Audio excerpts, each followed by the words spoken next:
रोज एक नई कहानी देखने के लिए चैनल को सब्सक्राइब करें और बेल आइकन दबाना ना भूलें। सोनाक्षी अपने पति हितेन से अपनी सास सविता की गर्भवती होने वाली बात को लेकर बोलती है।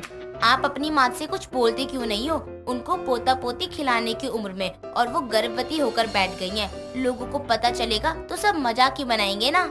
अरे मैं क्या बोलूं? माँ को ये जाके बोलूं कि माँ गर्भवती क्यों हो गई? तो अच्छा नहीं लगता ना यार। तुम्हारी तो सास है ना, तुम खुद जाके बात कर लो। दो औरतों के बीच की बात है ना ये। मैं तो बोल दूं, लेकिन उसके बाद तुम्हें ही अच्छा नहीं लगेगा। फिर तुम मुझे ही आकर बोलोगे कि ये कैसी बातें की तुमने माँ से।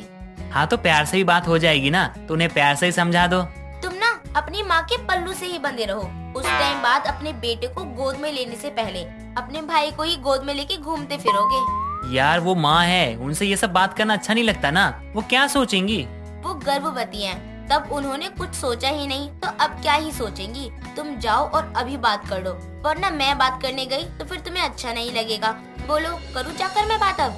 तुम हमेशा झगड़ा करने के खड़ी रहती हो। अभी मुझसे बहस करी हो, अब माँ से बात करने गई तो क्या पता चला ये बहस कब झगड़े में बदल जाए। हैं, कुछ कहा नहीं जा सकता है। हाँ, लड़ाई नहीं चाहते हो ना तो जाओ अभी बात करो। बोलो उन्हें ये सब नहीं चलेगा। ठीक है, मैं बात कर लूंगा माँ से, लेकिन मुझे थोड़ा समय चाहिए क्योंकि मैं खुद ही रेडी नहीं हूँ यार ये बात करने के लिए। तो माँ के आगे जाके क्या बात करूँगा? एक दो दिन रुक जाओ, मैं माँ से बात कर लूंगा। हितेन सोनाक्षी की बात सुनकर अपनी माँ से बात करने के लिए मान तो जाता है, लेकिन उसे भी अपनी माँ की गर्भवती होने की बात सुनकर बहुत ही अजीब लग रहा था।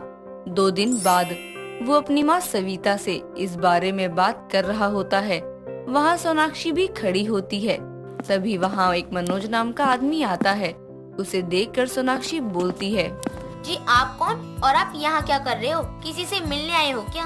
अरे सोनाक्षी, हट यहाँ से। ये तेरे ससुर और मेरे खास दोस्त हैं। अभी जब थोड़े दिन पहले तेरे ससुर और मैं घूमने गए थे ना, तब ये हमें वहाँ मिले थे और बहुत ही अच्छे दोस्त बन गए। हाँ ठीक है, लेकिन ये क्या कर रहे हैं? और ससुर जी है तो नहीं, लेकिन फिर ये किससे मिलने आए हैं? अरे इन्हें मैंने ही बुलाया है। उस दिन ना ये मेरे हाथ के खाने की बहुत तारीफ कर रहे थे, तो मनोज जी ने भी बोल दिया कि कभी खाने पर बुलाओ, इसलिए आज मैंने इन्हें खाने के लिए बुलाया है। लेकिन माँ जी, आप हमें बता भी तो सकती है ना, बिन बताए ही बुला लिया। ससुर जी 2 दिन के लिए गांव ही गए हुए हैं, उनके आने के बाद ही बुला लेती ना आप। अरे सविता जी, आपकी बहू तो बहुत बोलती है। ये नहीं कि घर आए मेहमान की खातिरदारी करे। बहू क्यों मेरी नाक कटवाने में लगी है? मेहमान आए हैं, चाय नाश्ता लेकर आना। आइए मनोज जी, मैं आपको अपना घर दिखाती हूँ। ना मैं नहीं, बल्कि मेरी सास कटवा रही है मेरी। ऐसे इतनी जल्दी दोस्त बना लिया उसने, घर भी बुला लिया। पापा जी की गैर हाजिरी में ये तो मोहल्ले में बदनामी ही करवा कर मानेगी। सोनाक्षी, तुम क्या सोचने लग गई हो? चाय नाश्ता बना दो। माँ का पहली बार कोई दोस्त आया है, देखो कितनी खुश लग रही है मेरी माँ। तुम अभी ना कुछ मत बोलना। सोनाक्षी को अपनी सास की इस हरकतों से बहुत ज्यादा ही परेशानी हो रही थी, लेकिन वो बस अपने पति की वजह से चुप रह रही थी। सोनाक्षी चाय नाश्ता बनाकर लाती है और थोड़ी देर बाद सविता मनोज के लिए अपने हाथों से बनाया हुआ खाना लाती है। मनोज के आने के बाद सविता तो जैसे सब कुछ भूल ही गई थी। वो और मनोज दोनों आपस में ही बात कर रहे थे और थोड़ी देर बाद मनोज वहाँ से चला जाता है। ऐसे ही दिन निकल रहे थे और मनोज का घर आना जाना बढ़ने लगा था। कुछ दिनों बाद सविता तैयार होकर बाहर जा रही होती है। तभी बीच में ही सोनाक्षी सविता को टोकती है और बोलती है, माँ जी, आज आप इतना तैयार होकर कहाँ जा रही हो? आज से पहले तो ऐसे कभी तैयार नहीं हुई आप। वो मनोज जी आ रहे हैं लेने के लिए, उनके साथ ही जा रही हूँ। घर का राशन भी ले आऊंगी आते समय। माँ जी, मनोज जी पापा जी के दोस्त हैं, तो आप अकेले क्यों जा रही हैं? मैं देख रही हूँ कि जब से आप मनोज जी से मिली हो ना, घर से ज्यादा तो मनोज जी के साथ रहती हो।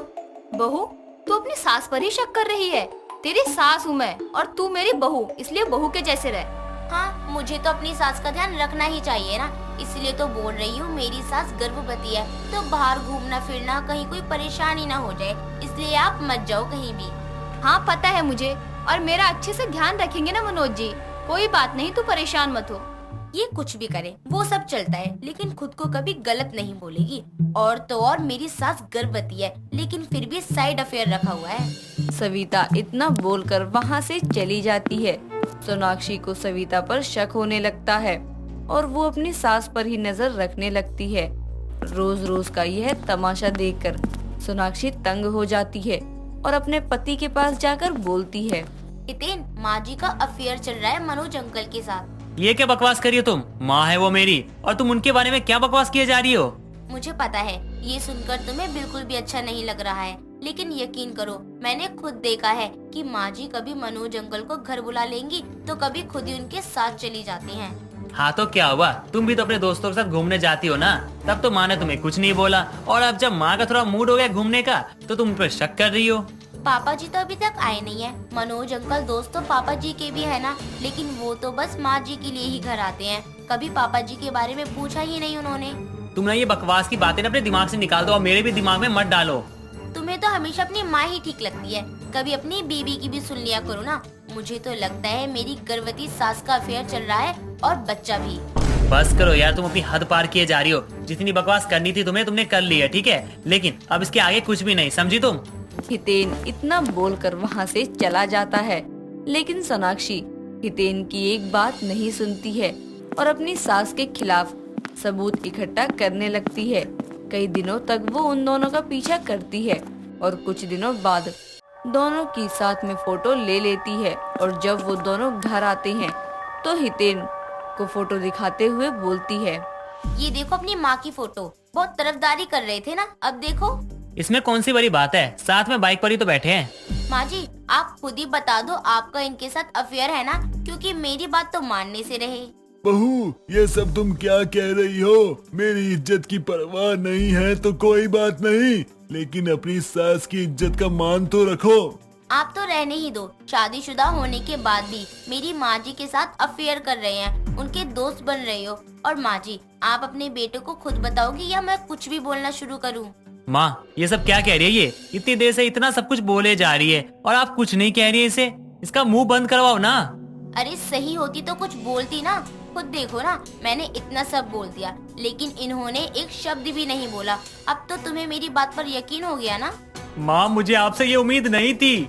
मुझे तो लगता है कि मेरी गर्भवती सास का अफेयर जिसके साथ है ना, ये बच्चा भी उसी का होगा। पापा जी को तो पागल ही बना रही है ये। सोनाक्षी ने इतना बोला ही होता है कि वहाँ उसके ससुर आ जाते हैं और बोलते हैं, बस करो, ये सब क्या है? मैं यहाँ नहीं था और तुम लोग मेरी बीवी के साथ ऐसा बर्ताव कर रहे थे। पापा जी आपको पता नहीं है, माँ जी गर्भवती होने के बाद भी इनके साथ अफेयर चला रही है। बस कर बहू, तुझे तो अपनी गर्भवती सास की देखभाल करने में प्रॉब्लम हो रही थी, और जब मैंने मनोज को भेजा कि मैं जब तक गांव में हूँ उसका ध्यान रखना, तो तुम उसके ऊपर झूठे इल्जाम लगा रही हो। क्या आपने भेजा था मनोज अंकल को? हाँ, क्योंकि उस दिन तुम दोनों की बात सविता ने सुन ली थी। मुझे पता है जब तुम दोनों को अपनी माँ की गर्भवती होने से ही प्रॉब्लम है तो उसकी देखभाल कैसे करते हैं, इसलिए भेजा था मैंने मनोज को। मेरे बोलने पर ही सविता उसके साथ जाती थी। मनोज की पत्नी के साथ रहना और उसके साथ घूमने से वो खुश रहती थी। माँ जी मुझे माफ कर दो, मैंने ना जाने आपको क्या क्या बोल दिया। सोनाक्षी अपने ससुर की बात सुनती है और उसे अपनी गलती समझ आती है। वो उसी समय सबसे माफी भी मांगती है और उसके बाद अपनी सास का ध्यान रखने से भी कभी नहीं हिचकिचाती। सुमित्रा अपने बेटे विहान की शादी बड़े धूमधाम से हिमांशी नाम की लड़की से करती है। नाचती गाती बारात दुल्हन को लेकर वापस लौटती है। घर आते ही सुमित्रा अपनी बहू को गृह प्रवेश के लिए दाएं पैर से कलश गिराने को कहती है। तभी उसकी नजर हिमांशी के पैर पर जाती है तो वो देखती है कि दुल्हन के जोड़े में सजी धजी हिमांशी ने पैरों में चप्पल पहनी है। बहू तो अपने ससुराल में इन चप्पलों में आई है। हाँ ये चप्पल, ओ नो, शादी की जल्दी के चक्कर में लगता है मैं जूतियों की जगह ये चप्पल पहन आई। यार तुम लड़कियां तो अपने फैशन को लेकर कितना कुछ करती हो, फिर शादी वाले दिन चप्पल में ससुराल कैसे चली आई? वो लगता है मेरी शादी वाली जूतियाँ मंडप के बाहर ही रह गई होंगी। अब विदाई के समय मैंने इतना ध्यान नहीं दिया तो जो मिला पहन आई। बताओ, मिला भी तो क्या ये पुरानी चप्पल, रास्ते में किसी की नजर पड़ जाती तो? नजर पड़ी तो नहीं ना सासू माँ, आप तो ऐसे चिल्ला रही हो जैसे चप्पल नहीं मैं नंगे पैर ही ससुराल चली आई। अभी कलश को गिराऊं कि नहीं? हाँ लेकिन ये चप्पल उतार कर। तभी दोनों गृह प्रवेश की रस्म को पूरी करके अंदर आते हैं। समय बीतता है।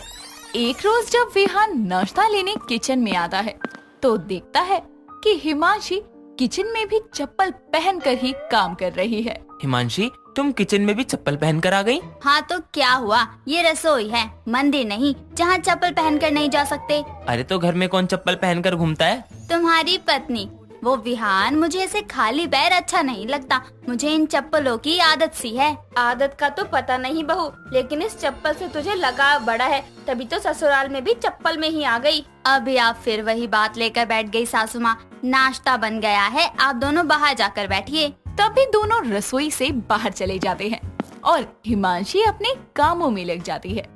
हिमांशी को चप्पल पहनने की ऐसी आदत थी कि वो कितने ही बढ़िया कपड़े पहन ले, लेकिन वो पैरों में जूती या सैंडल की जगह रोजमर्रा में पहने जाने वाली चप्पल ही पहना करती। एक रोज वो अपनी सास के साथ पड़ोस की एक पार्टी में जाने के लिए बढ़िया जरी वाली साड़ी पहनकर अच्छे से मेकअप करके तैयार होती है, लेकिन अपनी आदत अनुसार चप्पल पहने पार्टी में पहुंच जाती है। सारे पड़ोसी हिमांशी के पैरों की तरफ घूर रहे होते हैं। तभी उसकी पड़ोसन सरिता आकर कहती है, वाह सुमित्रा की बहू, साड़ी तो बड़ी टिप टॉप पहनी है, कहाँ से ली? ली नहीं है, मैंने बहू को मुंह दिखाई में दी थी सरिता, चांदनी चौक से लेकर आई थी खास बहू के लिए। हाँ सुमित्रा, तो उसी बाजार से अपनी बहू के लिए एक सैंडल भी खरीद लेती। ऐसी बढ़िया सी साड़ी के साथ चप्पल पहनना अच्छा लगता है क्या? और नहीं थी तो मुझसे मांग लेती, मैं अपनी बहू की 7-8 जोड़ी हील में से एक तेरी बहू को दे देती। वो क्या है ना आंटी, हमें दूसरों से चीजें मांगने की आदत नहीं है आपकी तरह। हाँ हाँ, तभी तो पार्टी में चप्पल पहनकर अपनी सास की जग हसाई कराने चली आई। आप कुछ ज्यादा। चुप हो जा बहू और चल यहाँ से। तभी सुमित्रा गुस्से में वहाँ से घर लौट आती है और हिमांशी भी उसके पीछे आती है। कुछ देर में घर पहुंचकर सुमित्रा चुपचाप अपने कमरे में जा रही होती है कि तभी हॉल में बैठा विहान उसे टोकते हुए कहता है, क्या हुआ माँ, आप इतनी जल्दी कैसे आ गयी? मुझसे क्या पूछ रहा है? अपनी इस चप्पल वाली बीवी से पूछ, जो हर जगह ना माहौल देखती है ना कुछ, बस चप्पल धारण किए निकल पड़ती है।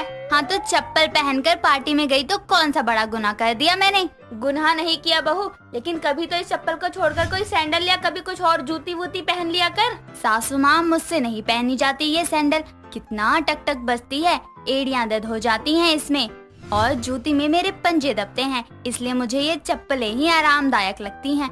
और फिर मुझे शो ऑफ करने का इतना शौक नहीं है। अरे तो हमेशा कौन पहनने को कह रहा है, कभी कभी पहनने में क्या बुराई है? छोड़ो ना माँ, अब वो चप्पल में कंफर्ट फील करती है तो ठीक है, अब एक चप्पल पहनने को लेकर क्या बहस करना। हाँ कर ले अपनी चप्पल वाली की तरफदारी, इसके कारण शर्मिंदा तो मैं होकर आई हूँ ना। इतना कहकर सुमित्रा गुस्से में वहाँ से चली जाती है। समय बीतता है। सुमित्रा अपनी चप्पल पहनने वाली बहू की हर जगह चप्पल पहनने की आदत को खत्म करने के लिए उसकी एक चप्पल ही कचरे में फेंक देती है। शाम के समय सुमित्रा हिमांशी को दूसरी बड़ी सी चप्पल पहने बाजार जाते हुए देखकर कहती है, अरे बहू, ये अपने पैरों से बड़ी चप्पल पहनकर कहाँ चल पड़ी? सासू माँ, मार्केट जा रही हूँ। वो क्या है ना, मेरी चप्पलें घर में कहीं मिल ही नहीं रही तो मैंने इनकी पहन ली। अरे इतनी बड़ी चप्पल पहनकर जाएगी तो कहीं चलते चलते गिर ना पड़ियो। सासू माँ, ये चप्पलें हैं, हील्स नहीं, जिसमें लड़खड़ा कर गिरने का खतरा होता हो, मैं संभाल लूंगी। हाँ क्यों नहीं, चप्पल पहनने का इतना अनुभव जो है तुझे, निकल अब। बताओ, इसकी चप्पल कचरे में क्या फेंक दी? इसने तो अपने पति की ही चप्पल पहन ली, अभी क्या घर वालों की चप्पलें भी कचरे में डालूं? सुमित्रा खुद से बोलती रह जाती है और हिमांशी मार्केट के लिए निकल जाती है। अगले दिन हिमांशी विहान के साथ घूमने जाने का प्लान बनाती है और अपनी सास से पूछकर बढ़िया से शॉर्ट ड्रेस में तैयार होती है।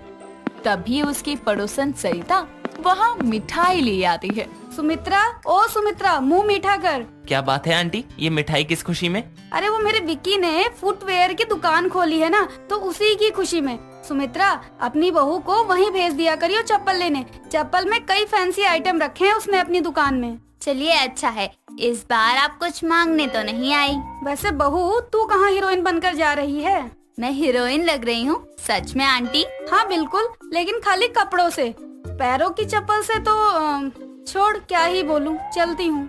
सरिता वहाँ से चली जाती है। तभी विहान भी हिमांशी को चप्पल बदलने के लिए कहता है। हिमांशी यार, हम घूमने जा रहे हैं, गली में टहलने नहीं। तुम चप्पल की जगह जूते पहन लो ना, इस ड्रेस पर तो अच्छे भी लगेंगे वो। जूते, वो भी इतनी गर्मी में? पागल हो गए होगा, मेरे पैर तो पसीने से ही भीग जाएंगे। तुम्हें मुझे ले जाना है तो इन्हीं चप्पलों में ले जाना होगा। तो ठीक है फिर, बैठो घर में चप्पल पहने। अरे अरे, ये तो सीरियस ही हो गए। विहान सुनो ना। विहान हिमांशी की बात सुने बिना ही कमरे में चला जाता है। समय बीतता है और हिमांशी का बर्थडे आता है। माँ बेटी मिलकर हिमांशी के बर्थडे की तैयारियां करते हैं और पूरा घर सजाते हैं। केक लाते हैं, बाहर से खाना ऑर्डर कर देते हैं। कुछ ही देर में हिमांशी केक कट करती है तो विहान उसे गिफ्ट देता है, जिससे हिमांशी बहुत एक्साइटमेंट में खोलती है। लेकिन गिफ्ट देखकर वो सड़ा सा मुंह बनाकर कहती है, चप्पल? बर्थडे गिफ्ट में चप्पल? हाँ, तुम्हें चप्पल पहनना ही तो अच्छा लगता है और बहुत सोचने के बाद मैंने ये चप्पल गिफ्ट करने का सोचा। तू भी चप्पल लाया है? बता, मैं भी बहू के लिए नई चप्पल लाई हूँ। सासू माँ, जन्मदिन पर चप्पल कौन गिफ्ट करता है? अब तू ही सारा दिन चप्पल चप्पल करती है, सैंडल नहीं, जूती नहीं, यहाँ तक कि कोई जूते भी नहीं पसंद तुझे, तो बस मैंने भी चप्पल ही ले ली। ये थोड़ी सी फैंसी है, बाहर भी पहन कर जा सकती है तू। अब बस भी करो आप लोग। कुछ दिन पहले जब आप चप्पल की वजह से मुझे घुमाने नहीं ले गए थे, मैं तभी समझ गई थी कि अब से हर जगह चप्पल नहीं पहनूंगी। इसलिए मैंने अपने लिए ऑनलाइन कुछ सैंडल्स भी मंगवा ली हैं। अब तो ये चप्पलें देखकर मुझे चिढ़ाइए मत। देखिए, मैंने आज सैंडल ही पहनी है। तभी दोनों उसके पैरों की तरफ देखते हैं तो हैरान रह जाते हैं, क्योंकि उसने सच में चप्पल की जगह सैंडल पहनी थी। क्या बात है, चप्पल वाली बहू को जल्दी अकल आ गई, वरना मुझे तो लगा था ये चप्पल पहनने वाली चप्पल खाकर ही मानेगी। बस माँ, अब वो सैंडल वाली हो गई है। आप लोग भी ना।